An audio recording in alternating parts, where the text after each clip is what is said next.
तो हेलो बच्चों, स्वागत है आपका आपके अपने YouTube channel maths by Abhishek sir में। तो बच्चों, आज के इस वीडियो में हम आपको बताएंगे कक्षा 9 के गणित को अध्याय 6 स्टार्ट कर रहे हैं, जिसका नाम है रेखाएं एवं कोण। तो बच्चों, आज के इस वीडियो में हम आपको प्रश्नावली 6.2 के सवालों को बताएंगे। इससे पहले हमने आपको प्रश्नावली 6.1 का जो है सभी सवालों को बहुत ही अच्छे तरीके से बता दिया है और छठा अध्याय का इंट्रोडक्शन क्लास को भी बताया है। ठीक है, तो उन सभी वीडियो को एक बार जरूर देख लें।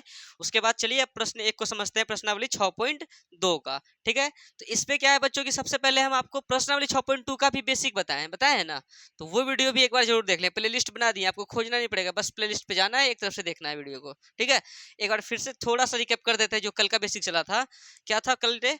ऐसे दो समांतर रेखा था और ऐसे क्या था, एक तिर्यक रेखा था। तो यहाँ कौन बन रहा था? यहाँ भी, यहाँ भी, यहाँ भी, यहाँ भी, यहाँ भी, यहाँ भी और यहाँ भी। 1 2 3 4 5 6 7 8 नाम दे दिए। ठीक है, हम कल पढ़े थे संगत कोण के बारे में और एकांतर कोण के बारे में पढ़े थे ना। तो देखो, संगत कोण क्या था? संगत कोण, संगत कोण, संगत कोण में क्या होता है? जैसे ये कोण एक है ना, ये इस लाइन का ऊपर में और इस साइड में है, और इस लाइन के ऊपर में इस साइड में कौन है? 5। तो ये कोण एक हो जाएगा किसके बराबर? कोण एक हो जाएगा कोण 5 के बराबर। फिर ये जो कोण 2 देख रहा है किसके बराबर हो जाएगा? कोण 2 हो जाएगा कोण 6 के, है ना। कोण 3 बराबर हो जाएगा कोण 7 के, कोमा कोण 4 बराबर हो जाएगा कोण 8 के। ये जो हम लोग बराबर कर रहे हैं ना, ये किससे हुआ? संगत कोण से। ऐसे ही हम लोग क्या पढ़े थे? एक एकांतर कोण पढ़े थे। ठीक है, संगत और एकांतर कोण अगर आप जान जाइएगा, मतलब उसके बाद प्रश्नावली 6.2 का जो हम सवाल बताएंगे आपको कहीं कोई दिक्कत नहीं होगा। अगर आप मतलब कल जो हम क्लास पढ़ाए थे ना, तो सोचिए कि थोड़ा सा रिकैप कर देते हैं, इससे क्या होगा कि माइंड में आ जाएगा। ठीक है, तो संगत कोण आ गया, अब एकांतर कोण कर देते हैं। थोड़ा सा यहाँ पे जगह है कि यहाँ पे दिखाई दे रहा है? वहां देखो तो थोड़ा सा है, तो कोई बात नहीं है, यहीं से लेते हैं। ठीक है, एकांतर, एकांतर कोण के बारे में देखो। ठीक है, ये अलग से बता रहे हैं। ठीक है, चलो, एकांतर कोण में क्या होता है कि कोण एक होना चाहिए कोण 5 के बराबर, लेकिन एकांतर में क्या होता है कि जस्ट इसका उल्टा हो जाता है, इसके आगे वाला हो जाएगा। कोण एक क्या हो जाएगा? कोण 8 के बराबर। फिर जैसे कि कोण 2 है, होना चाहिए कोण 6 के बराबर, लेकिन जस्ट इसके आगे वाला हो जाएगा, मतलब कोण 2 बराबर हो जाएगा कोण 7। ठीक है, फिर कोण 3 होना चाहिए कोण 7 के, लेकिन हो जाएगा किसके? कोण 3 बराबर कोण 6। ये वीडियो पे आया? ठीक है, फिर जैसे कि ये कोण 4 है ना, कोण 4 होना चाहिए किसके बराबर? कोण 8 के, लेकिन होगा जस्ट इसके आगे के बराबर। अच्छा, तो कोण 6 आया? अभी भी नहीं आया? चलिए यहां लिख देते हैं, कोण 3 बराबर कोण 6 आया। ठीक है, तो ये था एकांतर कोण, और इसी में बताए थे कोण एकांतर अंतः कोण। अंतः कोण होता है जैसे कोण 1 और कोण 8। 1 और 8 ये देखिए इस लाइन के बाहर है, और 8 भी इस लाइन के बाहर है, तो ये एकांतर बाह्य कोण हो गया। अंतः मतलब ये, जैसे कोण 3 बराबर कोण 5 का क्या है? कोण 3 बराबर, कोण 3 बराबर कोण 6 है ना। 3 इस लाइन के अंदर है, 6 इस लाइन के भी अंदर है, तो 3 और 6 एकांतर अंतः कोण होगा। कोई दिक्कत है? नहीं समझा? समझ गया ना? ऐसे हम कल बताए हैं, हम ऐसे रिकैप के लिए आज बता दिए। ठीक, अब सवाल करते हैं। ठीक है ना, तो सवाल एक क्या कह रहा है कि आकृति 6.28 में, यानी 6.28, ये जो आकृति दिया गया है ना, इस आकृति में, ठीक है, ये ब्लैक वाले जो लिखे हैं इसका कोई संबंध इस आकृति में नहीं है। यहाँ भी जो लिखे हैं इसका भी कोई भी संबंध इससे नहीं है। ठीक है, रेड वाला जो आकृति उससे कोई संबंधित नहीं है ब्लैक वाले का। तो आकृति 6.28 में, ठीक है, एक्स और वाई का मान ज्ञात कीजिए। मतलब इस आकृति में जो है ना, किसका मान निकालिए? एक्स का मान और वाई का मान निकालिए। ठीक है, ज्ञात कीजिए। और फिर क्या हुआ? और फिर दर्शाइए कि ए बी समांतर सी डी है। दर्शाइए का मतलब होता है बच्चों सिद्ध कीजिए। क्या? सो दैट, इंग्लिश में कहते हैं सो दैट, लेकिन इसका मतलब हुआ क्या करना? सिद्ध करना। ठीक है, सिद्ध करना मतलब हम लोगों को ये बात को सिद्ध करना है, ये जो ए बी है ना, ठीक है, सी डी के क्या है? समांतर है। इस बात को प्रूव करना है। समझ में आ रहा है? एक तो ये बात को प्रूव करना है, दूसरा चीज क्या? एक्स और वाई का मान कितना होगा वो भी बताइए। समझ में आ रहा है? दो डिमांड किया है, एक्स और वाई का मान बताइए, और ये ए बी इस सी डी के समांतर है ये बताइए। ठीक है, समझ में आ रहा है? ये प्रूफ करना है कि ए बी सी डी समांतर है। दिया नहीं है कि ए बी सी डी समांतर है, ये दिया हुआ बात, इसको प्रूफ करना है। ठीक है, कोई दिक्कत है? देखो एक चीज को समझो, ये वाई, अच्छा शीर्षाभिमुख कोण तुम लोग पता है? शीर्षाभिमुख कोण आमने सामने वाला क्या होता है, बराबर। जैसे कि कोण y के आगे में क्या है, मतलब y के आगे में क्या है 130, तो y का मान कितना हो जाएगा 130 डिग्री। बात समझा। तो हमें x और y चाहिए, तो y का मान तो भेटा गया कितना 130 डिग्री, लेकिन x निकालना है। कई बच्चा सोचेगा सर हाइटो जो कोण है ना, हाइटो कोण के बराबर होगा। ठीक है, होगा कब, जब हाइटो और हाइटो लाइन क्या हो, समांतर रेखा हो तब। यहाँ तो बोला है प्रूफ कीजिए, समांतर रेखा तो है नहीं। बात समझ में आ रहा है। अगर समांतर रेखा ये दोनों होता तो प्रूफ करने के लिए बोलता, बोलो कहाँ दिया है बताओ तो। आकृति इतना में x और y के मान ज्ञात कीजिए और दर्शाइए कि ये भी समांतर CD। कहाँ दिया है, दर्शाने बोल दिया, इसका मतलब देखने में लग रहा है लेकिन बोल दिया है प्रूफ कीजिए। समझ में आ रहा है। तो यहाँ का कोण यहाँ के कोण के बराबर कर सकते हैं कब, जब ये दोनों लाइन क्या हो, समांतर रेखा हो तब। हम ये बात को भी आपको बताए थे एकांतर कोण में, जब बता रहे थे बेसिक, तो ये बताए थे कि ये सब तब होगा जब ए बी और सी डी क्या हो, समांतर हो। संगत कोण भी आपस में बराबर तब होता था जब ए बी और सी डी क्या हो, समांतर हो। ये बात को हम क्लियर कर चुके हैं कल ही, ठीक है। तो चलिए करते हैं। जैसे y बराबर क्या लिखेंगे, पहले तो लिख देंगे सॉल्व, y बराबर लिख देंगे 130 डिग्री, ठीक है। कैसे रे, शीर्षा भी मुख, ठीक है, कोण से, या इसको कहते हैं सम्मुख कोण भी, ठीक है। शीर्षाभिमुख कोण से। कोई दिक्कत है, अरे आमने सामने वाला y का मान आ गया। चलिए y का मान आ गया, लेकिन हमें x भी निकालना है, और x हम वैसे नहीं निकाल सकते हैं जैसे बताया कि हाइटो हाइटो बराबर हो जाएगा। तो इसके लिए क्या करना पड़ेगा, x का मान चाहिए ना। एक बात को जानो, ऐसे और ऐसे रहता है, ऐसे ऐसे कितना डिग्री रे, 180 डिग्री, ठीक है। तुम समझो यहाँ पर जो ये गुजर रहा है ना, ऐसे देखो, समझ रहा है, रेखा है, और ये मान के चलिए यहाँ से जो ये आया ये क्या है, किरण है। तो इनका और इनका योग कितना होगा, अरे थोड़ा टेढ़ा दिए हैं तो क्या हुआ, है तो वही ना। तो x और 50 को जोड़ेंगे तो कितना लिखेंगे, तो क्या लिख देंगे, x प्लस 50 डिग्री बराबर कितना 180 डिग्री। कैसे रे, रैखिक युग्म, क्योंकि एक के गो है ना, तो रैखिक युग्म से। कोई दिक्कत है, रैखिक युग्म से, ठीक है। चलिए तो बताइए x का मान कितना हो जाएगा, 180 डिग्री उधर प्लस का 50 को उधर भेज दीजिए, तो माइनस का 50 डिग्री, इसलिए x का मान कितना आ गया, 180 में 50 घटाएंगे तो 130 डिग्री। समझ में आ रहा है। हम देखो यहाँ से करते तो माना कि इसका मान 130 है, तो ये भी 130 आ जाता है। बाई संजोग यहाँ 50 न देके 60 लिख देता, तो बताओ 130 होता। अगर यहाँ 50 न लिख के 60 लिख देते हम, तो कितना डिग्री यहाँ आता, 120 डिग्री आता। तब ये दोनों बराबर होता क्या, नहीं ना होता। तो इसलिए समझ में आ गया ना। इनको इनके बराबर तब करेंगे जब ए बी समांतर सी डी दिया रहेगा। अभी दिया हुआ नहीं, इसको प्रूफ करना है, ए बी समांतर सी डी। अब तुम बताओ x का मान कितना आ गया 130 डिग्री, y का मान भी कितना आ गया।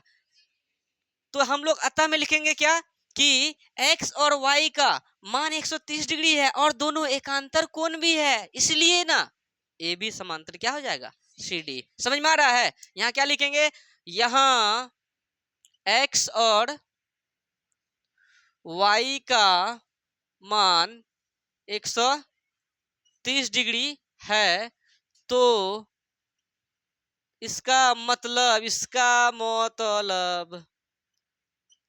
यह हुआ कि दोनों कोण आपस में क्या है, आपस में बराबर।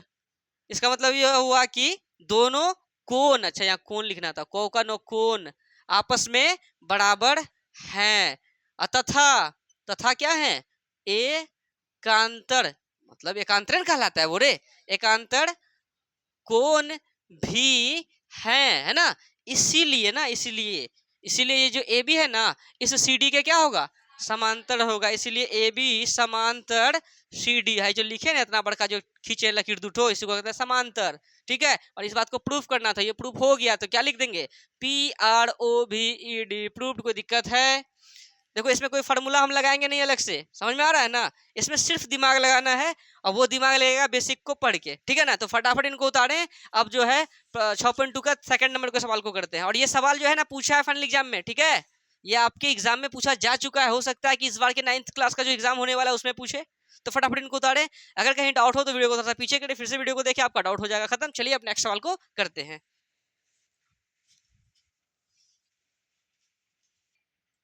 तो बच्चों अब देखिए प्रश्न 2 के स्टार्ट हो गया ना। चलो प्रश्न 2 क्या कह रहा है कि आकृति इतना में, ये जो आकृति दिया गया है इस आकृति में यदि ए बी समांतर सी डी है, ये जो आप देख रहे हैं ना ए बी समांतर सी डी दिया गया है और कोमा सी डी समांतर ई एफ, ये जो सी डी देख रहे हैं ना ये सी डी किसके समांतर है, इस ई एफ के समांतर है। और वाई अनुपात जेड कितना है 3:7। अनुपात वाला सवाल आ गया, याद है इससे पहले जो बताया 6.1 में अनुपात जैसे ही रहता है उनको मानना पड़ता है।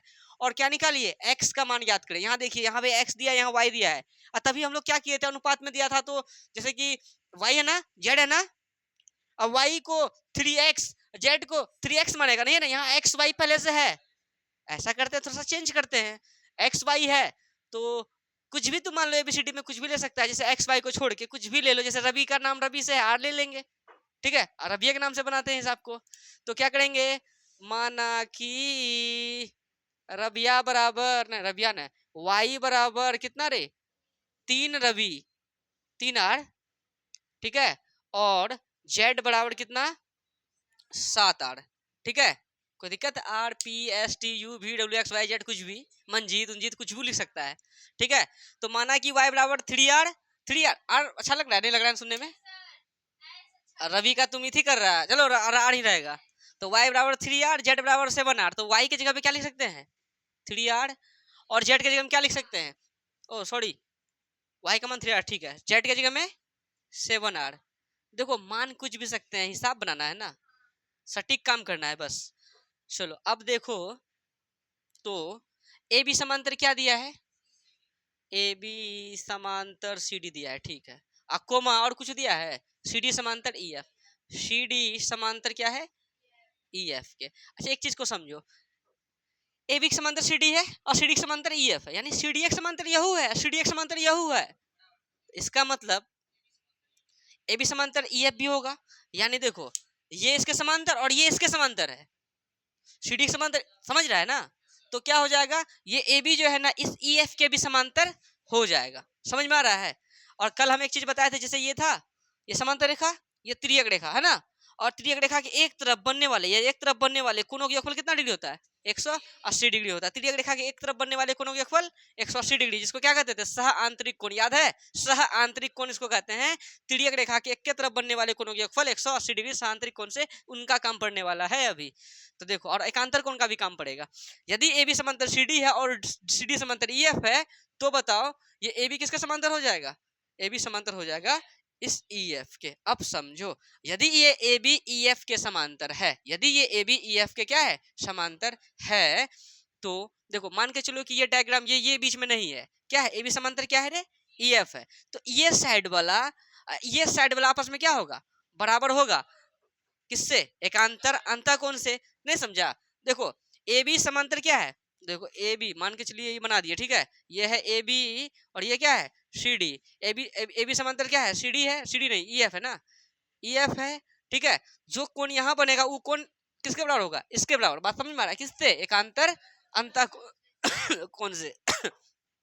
तो इसका मतलब यहाँ जो 7 आर है बोलो, तो एक्स के जगह भी क्या लिख सकते हैं 7 आर, नहीं लिख सकते हैं, लिख सकते हैं नहीं लिख सकते हैं, और हमें निकालना क्या है किसका मान निकालना है, केवल एक्स का मान निकालना है, ठीक है, समझ में आया। तो ऐसा क्यों कर रहे हैं, देखो अब यहाँ 7 आर यहाँ कितना आर 3 आर, और ये दोनों को जोड़ेंगे, ये देखो ये त्रियक रेखा है ना कि एक तरफ बनने वाले कोणों का योगफल, तो 7 आर 3 आर कितना आर 10 आर बराबर कितना डिग्री 100, अब आर बराबर क्या लिख सकते हैं 180 बट्टे कितना 10 गुना में तो खत्म, कितना 1/18 18, आर का मान कितना आ गया, और आर क्या है मतलब आर का मान 18 आया, 18 ना आया रे, एक्स का एक्स कितनी जगह लिखे हैं 7 आर रे 7 आर, 7 बीच में गुना आर की जगह कितना 18, 18 गुना 7 126, नहीं समझा, नहीं समझा बात, नहीं समझा, वो देखो आज तो गया एक्स का मान कितना 126, बस दिमाग लगाना था थोड़ा, समझ में आया, लिखेंगे कैसे समझो, समझ में आया नहीं समझी। और एक बार देखो हम ये बोल रहे हैं ये 7 आर है यहाँ पे, ये 7 आर इसके बराबर होगा बोलो, और हम लोग सहांतरिक कोण के बारे में पढ़े कि त्रियक रेखा के एक तरफ बनने वाले कोणों का योगफल, तो ये 7 आर यहाँ उठ के आ गया, ये 7 आर और 3 आर त्रियक रेखा के किस तरफ बन रहा है, दोनों को जोड़ेंगे कितना होगा 10 आर बराबर 180 डिग्री बोलो, तो आर बराबर क्या हो जाएगा 10 गुना में तो भाग में यहाँ से कितना आर का मान कितना आ गया 18, अब हमें x का मान चाहिए और x है किसके बराबर, 7r के बराबर। तो x बराबर क्या हो जाएगा 7r, और 7 इंटू आर के जगह क्या लिख देंगे 18, 18 गुना 7, 18 7 126 आंसर। कोई दिक्कत? अब लेकिन इसको लिख के करना है ना, तो ए बी समांतर ई एफ लिखे तो तू आ नहीं तो ओ तू नहीं, देखो समझो ये जो z है किसके बराबर हो जाएगा, मतलब x बराबर क्या हो जाएगा z होगा, x बराबर z कैसे होगा, अंत एकांतर कौन से, तो ब्रैकेट में लिखना पड़ेगा ना, किससे रे, एकांतर अंत कौन से। देखो तुमको आंसर से भेंट करा दिए लेकिन उसके पास लिख के पहुंचेंगे, बात समझ में आया।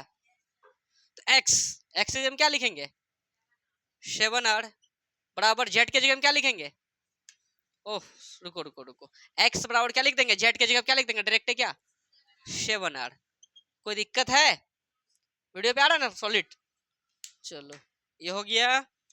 अब जो है अब क्या करें, हाँ अब ये करेंगे, ए बी समांतर क्या है 9 में चढ़ो, ए बी समांतर सी डी है, और इसका नाम नहीं दिया है क्या कुछ, इसका नाम है क्या इस लाइन का, कुछ तो होगा नाम, देखो एल एम कुछ लिखा हुआ है क्या, कुछ भी नहीं है, अच्छा कोई बात नहीं है।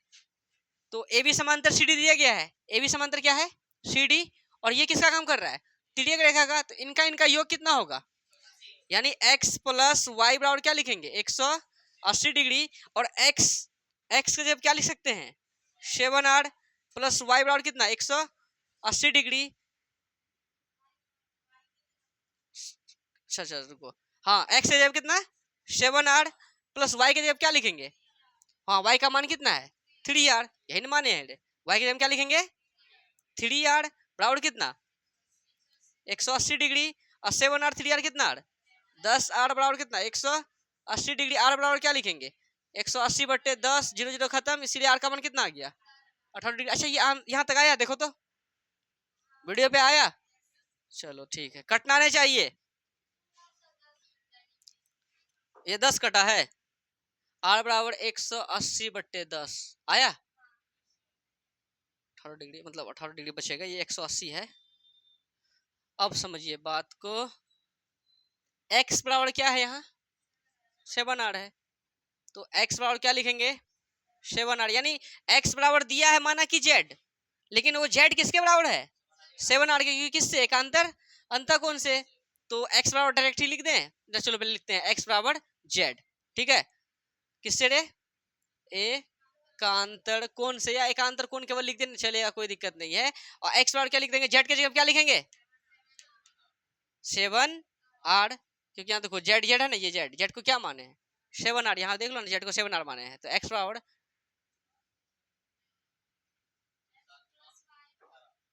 अच्छा हाँ 7 बीच में क्या है गुना, r का मान कितना 18, इसीलिए x का मान कितना आ गया 18 सत्ते 126 डिग्री आंसर। कोई दिक्कत है, समझ में आया। तो बच्चों आज के इस वीडियो में हम आपको जो है प्रश्नावली 6.2 का प्रश्न संख्या 1 और 2 को ही बताए हैं, नेक्स्ट वीडियो में आपको जो है हम आपको नेक्स्ट सवाल को बताएंगे, ठीक है। तो अगर वीडियो पसंद आए तो अपने सभी दोस्तों के साथ शेयर जरूर करें, ठीक है बच्चों, मिलते हैं नेक्स्ट वीडियो में, धन्यवाद।